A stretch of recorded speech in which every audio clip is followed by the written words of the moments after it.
Bueno, vamos a leer entonces este texto de Segunda de Timoteo, hoy capítulo 4. Segunda de Timoteo, capítulo 4. Dice así: Te encarezco delante de Dios y del Señor Jesucristo, que juzgará a los vivos y a los muertos en su manifestación y en su reino, que prediques la palabra, que instes a tiempo y fuera de tiempo. Redarguye, reprende, exhorta con toda paciencia y doctrina. Porque vendrá tiempo cuando no sufrirán la sana doctrina, sino que teniendo comezón de oír, se amontonarán maestros conforme a sus propias concupiscencias, podríamos traducirlo sus propios caprichos, y apartarán de la verdad el oído y se volverán a las fábulas. Pero vos, sé sobrio. Vamos a ver qué quiere decir acá. Sé sobrio en todo, soporta las aflicciones, haz obra de evangelista, cumple tu ministerio, porque yo ya estoy para ser sacrificado y el tiempo de mi partida está cercano. He peleado la buena batalla, he acabado la carrera, he guardado la fe. Por lo demás, me está guardada la corona de justicia, la cual me dará el Señor, juez justo en aquel día, y no solo a mí, sino también a todos los que aman su venida. Un texto maravilloso para pensar en esta tarde, ¿no? Pablo está escribiendo hacia el final de sus días, ya estaba dejando este mundo y le deja estas palabras que es un legado hermoso de un maestro a su discípulo. ¿Qué es lo que te gustaría que te dejen cuando aquellos que te han precedido ya no van a estar? ¿O qué te gustaría dejarle a tus hijos o a aquellos que van a continuar con tu trabajo? Bueno, Pablo les deja lo mejor y esto quería repasarlo con ustedes en esta noche. Primero les voy a mostrar algunas diapositivas de todo el trabajo que se hizo en el día de ayer para que puedan ser conscientes y estar apoyándonos con sus oraciones, todo lo que está ocurriendo en las diferentes comunidades de fe. Cada domingo quiero poder conectarnos con las otras congregaciones. La misión es una sola iglesia, somos 5 congregaciones trabajando en diferentes partes de la ciudad, ¿no? Y nos gusta esto de ser una iglesia, parte de toda la iglesia de Jesucristo aquí en la ciudad, no somos la única, pero somos una comunidad de fe repartida en 5 congregaciones, ¿no? Para que tengan una idea, ¿no?, de algunas cosas lindas que estamos haciendo. Por ejemplo, esta es un Zoom donde estamos entrenando a líderes de grupos pequeños todos los lunes. Mañana es nuestro último encuentro de una serie que estamos estudiando, un libro que se llama El Discipulado, el crecimiento de la fe en todas las esferas de la vida. Mañana es nuestro último encuentro y ha sido maravilloso, con líderes de nuestra comunidad que están volcando su corazón en el servicio a la ciudad, ¿no? Allí tienen en segunda a los jóvenes que se están reuniendo en Merlo, después de trabajar sirviendo viandas en el comedor. Ayer, con lluvia y todo, sirvieron más de 400 viandas milanesas. Ya vamos repartidas más de 20.000 viandas a lo largo desde que comenzó la pandemia. Miles, aparte de esto, miles y miles de bolsas, ya perdí la cuenta, de bolsas de comida para las familias necesitadas en los barrios donde estamos trabajando.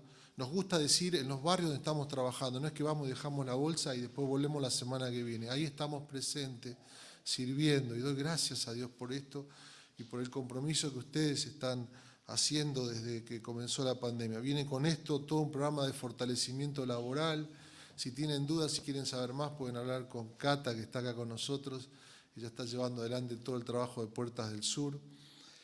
Ayer también se reunieron en nuestra comunidad de Caballito. Allí estuvieron teniendo su encuentro. Los días sábados tenemos nuestro encuentro en esta congregación, allí en Caballito. Después los adolescentes, allí también a la tarde, ahí están algunos de nuestros hijos. Y hay un grupo maravilloso trabajando. Ayer estuvo Rodri compartiendo palabras relevantes, temas muy caros, cercanos al corazón de los adolescentes, todos los sábados. Las parejas, ayer tuvimos encuentros de matrimonios acá y en Flores, estamos haciendo alfa para parejas, maravilloso, esto es increíble, cómo encontrarnos en Jesús, nuestro matrimonio, cómo construir un matrimonio lleno del amor de Dios.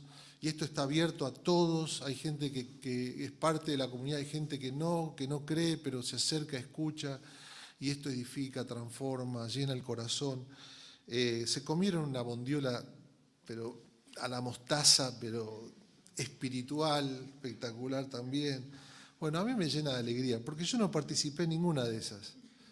Y yo estaba en otras cosas, y me encanta, porque esto habla de que tenemos vida propia, ¿está bien? Esto es la vida de la comunidad. Y más de esto estamos pidiendo a Dios para que cada semana, podamos seguir creciendo. Viviendo en los tiempos presentes. 3 cositas que quiero que guardes en esta noche en tu corazón.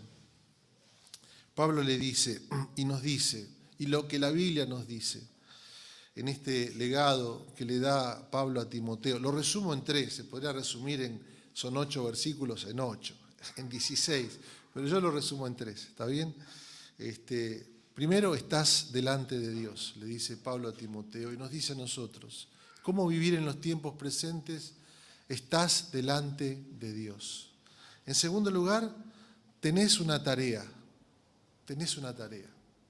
Y acá es muy específico en la tarea que Pablo le da a Timoteo. Y en tercer lugar, vive íntegramente. O, me gusta decirlo así, vive consecuentemente. Estás delante de Dios, tienes una tarea, vive en consecuencia, ¿no? Primera verdad, estás delante de Dios. Pablo en este primer versículo del capítulo 4 le dice a Timoteo, le dijo un montón de cosas. En la primera carta, en la segunda carta le dijo un montón de cosas, pero acá es como que hace una pausa, pone un freno y dice, lo que te voy a decir ahora es fundamental para tu vida. Estás delante de Dios. Te encarezco, dice, delante de Dios y del Señor Jesucristo, que juzgará a los vivos y a los muertos en su manifestación y en su reino. Va a hablar en un momento de los tiempos presentes o de los tiempos que van a venir, de las dificultades, de lo que él está viviendo, de todo el entorno y de las situaciones. Pero le dice, lo que te voy a decir es que lo tengas presente porque estás delante de Dios. Yo supongo que, estoy seguro que Timoteo nunca se olvidó de esta palabra. Porque hay algo que nos empuja la realidad presente es a vivir en un plano muy horizontal, muy chato, muy baldosa, cuadrado, ¿no? Durito, chato, pelearla con tus propias fuerzas, ver el monte y no ver más allá de esto, ver el problema y no poder entender más allá de esto. Y Pablo lo lleva a Timoteo a un plano trascendente, le da toda la dimensión de la realidad, le planta y le muestra un cuadro completo de la vida. Le dice, estás delante de Dios. Dice, te encarezco delante de Dios, Creador, del Señor Jesucristo, Redentor, que vendrá y juzgará, hablando de este plano completo de la realidad y de la historia. Nos plantea un desafío a una cosmovisión diferente, a vivir delante de Dios. Si hay algo que la Biblia nos plantea es a vivir en un plano, por lo menos digo yo, de 3 dimensiones, un plano de trascendencia, un plano donde Dios está en la ecuación. Ya sea que lo aceptes o no, la Biblia dice, Dios está en la ecuación. No es que porque vos lo digas, Dios va a estar, y porque vos no lo digas, Dios no va a estar. Dios es soberano y está sentado en su trono. Pero la Biblia nos abre los ojos a esa necesidad profunda que el ser humano tiene de tener a Dios delante. Te encarezco delante de Dios y del Señor Jesucristo, que juzgará a los vivos y a los muertos en su manifestación y en su reino. Este Dios es el Dios creador, es el Dios redentor y es el Dios de la historia. Está hablando de ese tiempo final en el cual Dios vendrá y juzgará, dice, todas las cosas. Los cristianos afirmamos la venida de Cristo en su primera instancia y la segunda venida de Cristo cuando se consumará el propósito eterno de Dios. Esa esperanza jamás, jamás la debemos guardar debajo de la almohada, porque es la única esperanza que nos pinta la posibilidad de un mundo mejor. Porque tu esfuerzo y el mío ya está comprobado que no sirve para nada sin Dios. Pero este Dios poderoso nos invita a vivir delante de Él. Primera cosa. Segunda cosa, tienes una tarea. Le dice en los versículos 2 al 4, que prediques la palabra, que instes a tiempo y fuera de tiempo, redarguye, reprende, exhorta con toda paciencia y doctrina, porque vendrá tiempo cuando no soportarán la sana doctrina, sino que teniendo comezón de oír, se amontonarán maestros conforme a sus propias concupiscencias, sus propios caprichos, y apartarán de la verdad el oído y se volverán a las fábulas. Pablo le da a Timoteo específicamente una tarea a cumplir. Por extensión, a nosotros se nos aplica de la siguiente manera, porque él era un ministro de la palabra. A Timoteo le dice que debe predicar, nosotros debemos oír. Pero por extensión a todo cristiano se nos dice que debemos predicar esa palabra. Pero dice, la tarea que le da es predica la palabra. Esa tarea es central. Central para por lo menos tres cosas. Para un pastor, en primer lugar, un pastor no puede predicar otra cosa que no sea la palabra. Y quiero decirte que después el texto hace a aquellos que, dice, buscan maestros conforme a sus propios caprichos. Esa es la espiritualidad líquida. Es la espiritualidad donde vos adaptás, es la idea de la posverdad, ¿no? No se trata tanto de la verdad, sino de la que yo quiero escuchar. ¿Cómo? El consumo. Gracias. Entonces, Pablo le dice a Timoteo, predica la palabra. Para los pastores no podemos predicarte un mensaje de coaching, perdón. Está bueno, y está bueno los que somos coach, soy coach, pero no, predica la palabra. Y esto para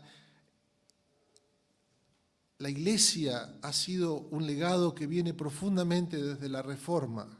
Hemos leído algunas frases de Lutero y otros precursores de la Reforma, donde ellos hablaban de la centralidad de la palabra. Lutero le decía, le he pedido a Dios que no me dé ni sueños, ni profecías, ni ángeles. Me basta con la palabra. Quiero solo la palabra. Es decir, quiero la Biblia, quiero el texto de la Escritura. Y entonces la tradición ha sido predicar la palabra, conforme a lo que dice aquí Pablo, siguiendo el texto y dándole sentido al texto. Eso es lo que se llama predicación expositiva. Exponer el texto y dejar que el texto sea aplicado a nuestras vidas, frase por frase, versículo por versículo, texto por texto. Para honrar, porque decimos, esta es la palabra de Dios, no es mi palabra. Y de tal forma que ustedes puedan juzgar si lo que se dijo fue conforme a la palabra de Dios. Y no palabra mía, palabra de aquel o del otro, sacada de donde sea. Y es la forma también de decir, estoy en una comunidad de fe donde se honra la palabra, no que sea perfecta, no que hagamos todos bien, ni que los que estemos llevando adelante el trabajo, esto es todos, hagamos siempre bien las cosas. Pero hay algo que debemos y somos llamados a hacer, es a honrar la palabra. Predica la palabra. Pastores, para nosotros, escucha la palabra, porque es palabra de Dios. Esa palabra tiene poder. ¿No ardía nuestro corazón cuando nos abría la palabra allí en Jesús caminando de Emaús? ¿No lo vieron a Jesús? Jesús iba caminando con ellos y Él les comienza a hablar y en lugar de decirles, acá estoy yo, he resucitado, les dice, mírenme en la palabra, allí estoy yo. Y dice que cuando Jesús desapareció de ellos, dijeron, nuestro corazón ardía cuando nos hablaba la palabra. He escuchado muchos testimonios de cómo vidas son cambiadas con el poder de la palabra. Mi padre, cuando estuvo en la cárcel, que fue perseguido en la época de la dictadura militar, en otro país, no en Argentina, dejó una Biblia toda marcada a un preso que después lo mataron, lo torturaron y lo mataron. Pero ese preso se aferró a esa Biblia y esa Biblia fue pasando de generación en generación. Años después, otro pastor llegó a ese lugar, murieron todos. Todavía estaba la Biblia circulando en aquel lugar. Vidas eran cambiadas, llenas de fuerzas y esperanza. Predica la palabra. Le dice, que instes a tiempo y fuera de tiempo. Me gusta esta frase. Perdón, debemos escuchar y somos, en tercer lugar, dije, llamados a predicar esa palabra, ¿no? Que tu mensaje a otros puedas compartir ese mensaje de la palabra de Dios. Dice, y que prediques a tiempo y fuera de tiempo. Esto es en todo tiempo. Hay veces que a mí me parece que es fuera de tiempo. No, ¿qué voy a decir? Algo de...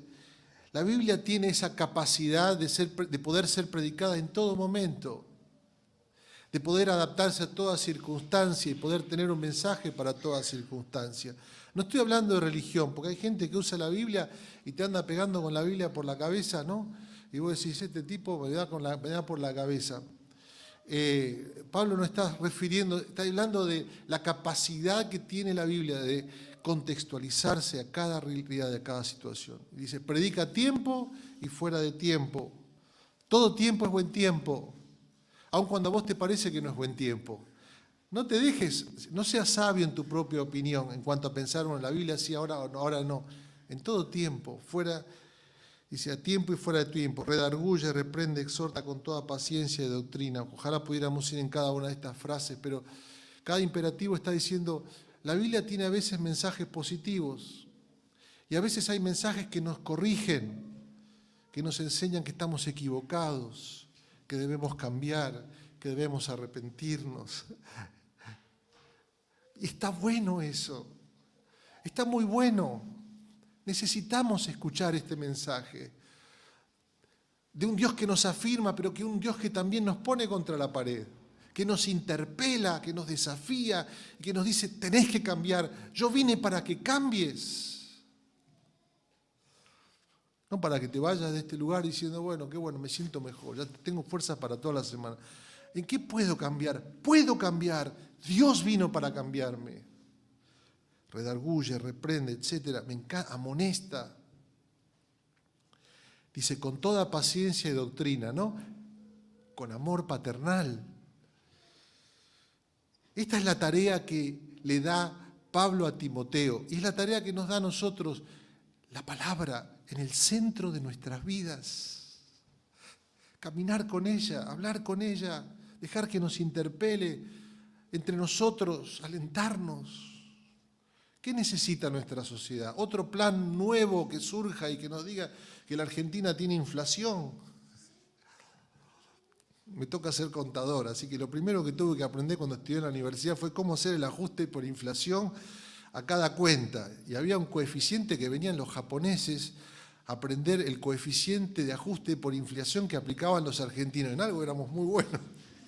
Cómo aplicar el coeficiente de ajuste por inflación a los estados contables, porque cada cuenta debía tener su propia aplicación. Todavía me acuerdo, maestro. Pero no necesitamos otro plan nuevo para descubrir cuál es.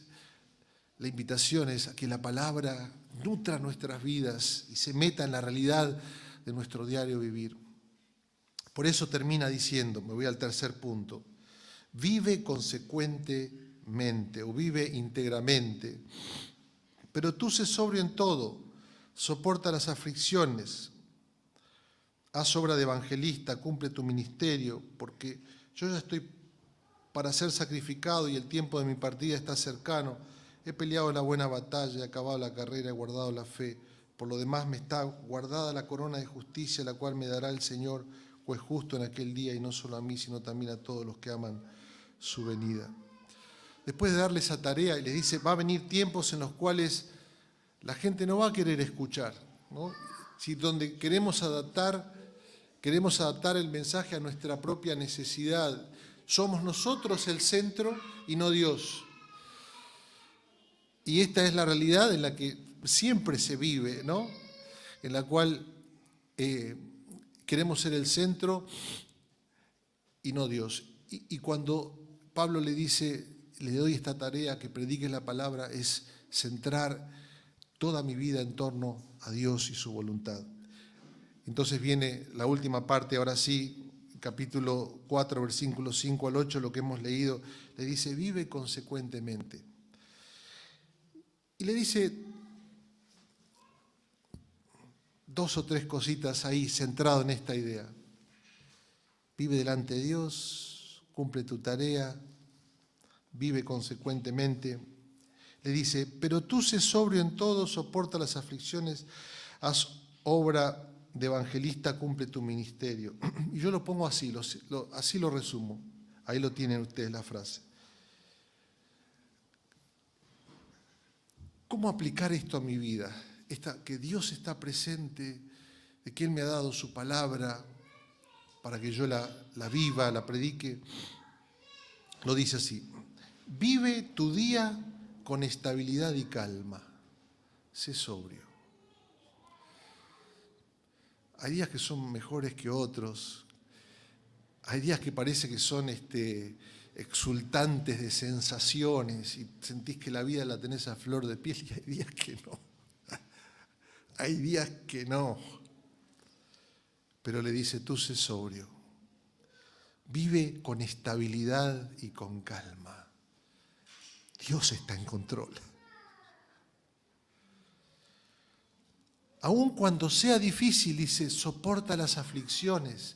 Vive con estabilidad y con calma, aun cuando parezca difícil, sin dejar hablar a otros de Cristo. Vive a full en tu vocación delante de Dios. Y termina, y con esto termino. Tres cositas que les dice versículos 6, 7 y 8. Porque ya los chicos están toda la polenta, vamos todavía. Nos encantan los chicos. Siempre digo, ahí le pusimos los juegos, que participen los padres, que disfruten. El otro día fue una iglesia acá cerca, y estaban la gente con las guitarras, el sacerdote se puso de pie y dio la homilía, y estaban los padres sentados en el piso con los chicos. Me encantó. Yo dije, me encanta. Así, esta es la forma de entender la espiritualidad en familia. Somos una familia. Así que, bienvenidos sean los chicos. Amén. Que se vengan los chicos. Bueno, y terminamos entonces, conscientes de nuestra vida, que nuestra vida es adoración. Mire lo que dice ahí el apóstol, dice, porque yo estoy para ser sacrificado y el tiempo de mi partida está cercano.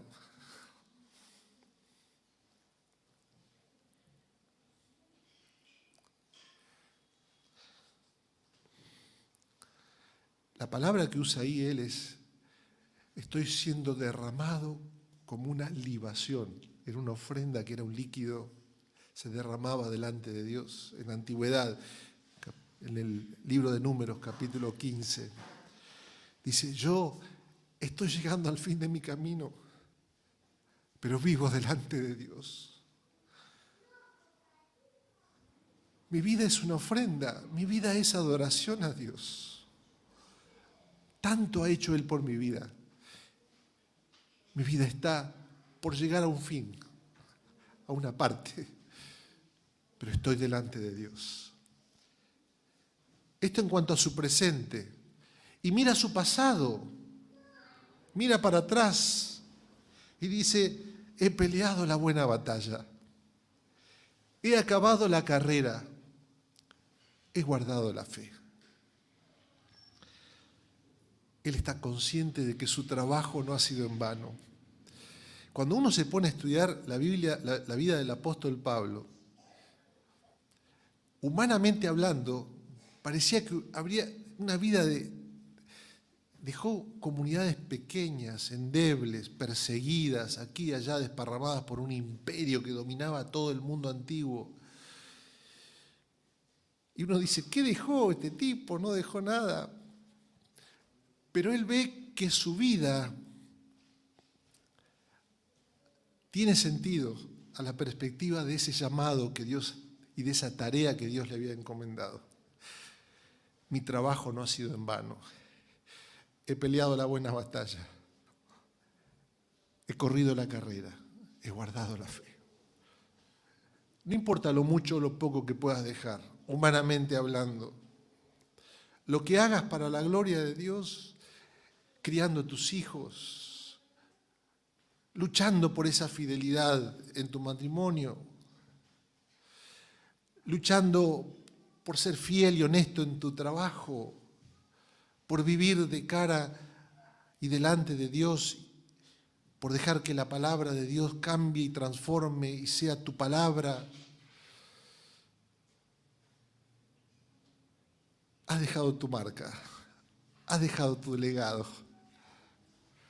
¿Y qué esta puede hacer para nosotros? La expresión, no sé cuánto le dejaré a mi hija, seguramente no mucho, pero que ella pueda decir de mí